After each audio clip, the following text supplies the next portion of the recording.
When schools were shut down by the pandemic, the switch to remote learning meant an urgent need to address the digital divide.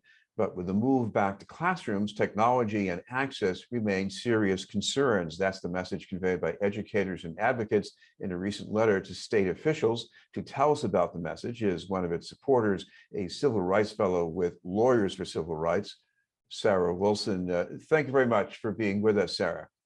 Thank you for having me. Sir, I remember during the early weeks of the pandemic, we saw all these uplifting stories about distributions of free Chromebooks, and we thought, well, maybe they're going to be all right after all. But when people look back at this and what students were going through, especially in that survey by the youth development group, Sociedad Latina, what did they find? So what was found in a survey issued to a focus group through Sociedad Latina's summer program is that over half of the participants actually reported having to find public Wi-Fi in order to access devices, classroom lessons, turning in assignments, using a smartphone to complete assignments. And so what we really began to see at Lawyers for Civil Rights with the partnership of Sociedad Latina's focus group is that lost learning was more so exacerbated by the pandemic than perhaps most people had believed initially in the beginning. Well, of course, when we read about the return to classroom learning and hopefully even some after school programs, you would think this would be less of an issue, but how much of an issue is this going to be, even if things do go back completely to normal? Yeah, absolutely. So first, I want to explain that when I refer to the digital divide, I am expressly referring to the gap that exists to those who do not have access to broadband internet and modern technology, and those who do not have access versus those who do. So more often than not, that's rural areas, low-income households, and people of color. For Suffolk County, for example, in Suffolk County alone, 37.4% of households under $20,000 of income do not have an internet subscription. So when trying to bridge this in the classroom, handing out a Chromebook one-to-one for students, we would all hope that would fix this issue. However, what we saw based upon BPS's data is that schools, for example, like Madison Park and Roxbury, did not fulfill 80% of its Chromebook distribution, while its wider counterpart schools, such as Kilmer, fulfilled over 97% of Chromebooks. Now, this impacts students' development throughout the academic year, but what we also at Lawyers for Civil Rights wanted to emphasize in this open letter to DESE was that keeping Chromebooks during the summer and after school will allow students to gain more tech literacy that they will need. They will help bridge this gap in lost learning that has only been exacerbated by the pandemic.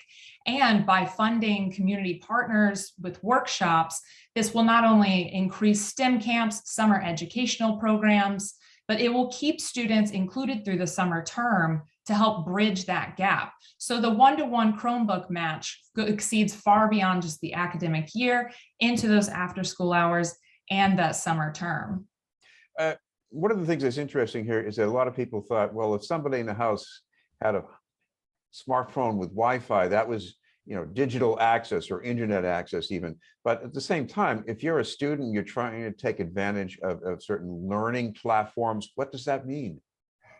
Exactly. So imagine having to conduct all of your work on a smartphone. It's just not going to allow you to achieve the full depth of educational engagement that students need to have.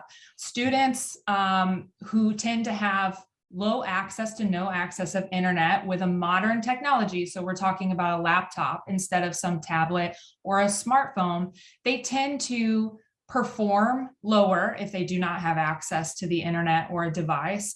They have more difficulty transitioning into high schools and college programs that are heavily reliant on technology, and they work harder and with more hours to comprehend the same material as their peers who have access. So having a smartphone, it keeps you back from learning when the pandemic already led to lost learning in the educational system.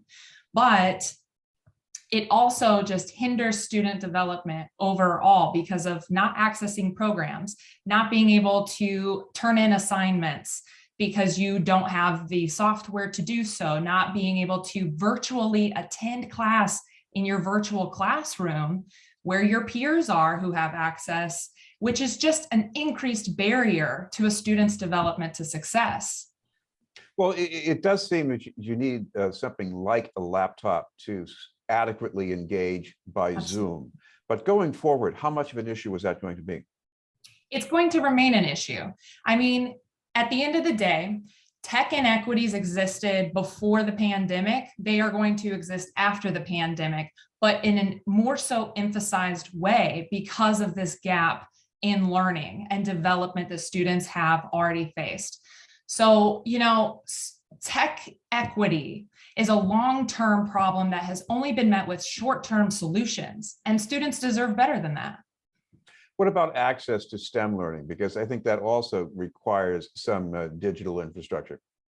Absolutely. So in the open letter that we sent to DESE with signatories as part of Open Opportunity Massachusetts, which has 40 cross-sector organizations working collectively to make transformation possible through policy, we identified that as also having a need. So it's not just having the Chromebook, you need to know how to use it fully. You need to understand digital literacy. So that can be done through partnering and funding grants to community partners and coalition groups, and having those after-school programs be hosted by community partners that are closest to the communities in need and have those literacy opportunities right there at hand. Because you can hand someone a Chromebook and that's not the end of the story. This also translates into helping parents and the households overall. We have focused primarily on student development, but when parents are able to engage more with teachers and the school through technology, that tends to lead to better performance by the student. That tends to bring teachers and parents closer in communicating the needs of a student. As we've seen through the pandemic as well, for the household's well-being overall, for the child's well-being, that can also lead to telehealth and employment opportunities as well. So it's not solely the classroom, but looking at student development, that is where the heart of this issue needs to be looked at. Well, what I see here are a lot of families that might be economically struggling, and they might need to pay more money for bandwidth, and there's children who are learning in school. They might need mobility for their access to the internet as well. What's the solution to that? So we have offered up funding portable hotspots so that portability, movability is associated with the student's lifestyle, the household's lifestyle. Make it portable. If that is not accessible, having funds be negotiated with internet providers to work out some sort of contract where these households can have access to the internet.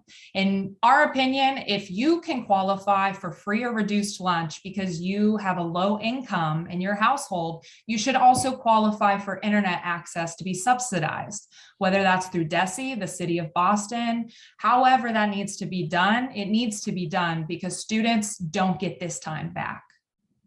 Now, I imagine some of this could also involve the use of federal relief money. How much of that do you think might be needed for something like this?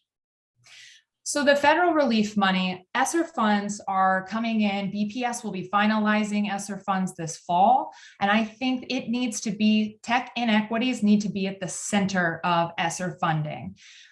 Tech inequity is the center of the pandemic. Everything moved virtually. So fixing virtual equity is going to be the center of that funding. So we were looking for real obtainable solutions through the ESSER federal funds through the CARES Act to start addressing these student needs now. Because one of the other elements I imagine here is that if you're going to get parents more engaged, someone's going to have to show them a few things about how to use the technology. Is that part of the plan as well? Yes, it is. So not only looking at after school programs for students, but those collaborations with community partners could host parents as well to teach these digital literacy skills to both students and parents, which is not only a way to engage parents and students together, but it will teach parents what they need to know to be there to assist their student in a virtual learning experience, and also give the parent the skills necessary to engage with the school, which ultimately leads to a stronger outcome for the well-being of the child. I know that what we've been discussing, these are ideas about effective education, but at another level, this is also about racial equity. And I guess there's sort of a legal climate around that as well. What do you see, at least as the basis for the argument? Absolutely. So, this is a racial issue. This is a low income issue. And this is about giving access to Black and Latinx individuals the way white peers have access. This should not come down to whether you have one internet provider in your area and you are unable to pay, or the service in your area is slower or not high speed or up to the other qualities of broadband internet access in other neighborhoods. I mean, we are looking at an issue here where part of the population is not being given the same access as the other part. And so that is a civil rights issue. This is a racial issue. And so this stems beyond education, but we have to take a deeper look here and say, who are we keeping out and who are we letting in? And that's what we hope to do with this. And by bridging the digital divide, we are hoping to finally start to patch this gap and give everyone the access they deserve to achieve the opportunities they deserve.